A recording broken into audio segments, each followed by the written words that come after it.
Islamabad high court ने chairman senate election के खिलाफ यूसुफ रजा गिलानी की इंट्रा कोर्ट अपील 28 मार्च को समाअत के लिए मुकर्रर कर दी।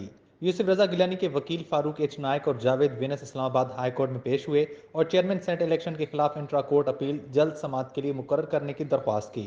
यूसुफ रजा गिलानी के वकील फारूक नायक ने कहा कि जो सियासी सूरत हाल है, सुनने में आ रहा है कि स्पीकर मेंबरान को नाअहल करार दे सकती है। अपोजिशन ने इजलास बुलाने की दरख्वास्त दे दी है, जिसकी डेडलाइन 22 को खत्म हो रही है।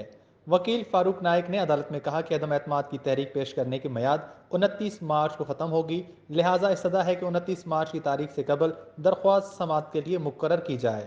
जस्टिस आमिर फारूक ने कहा कि अगले हफ्ते सरकारी छुट्टियां हैं, पहले वर्किंग डे में दरख्वास्त मुकर्रर कर देते हैं।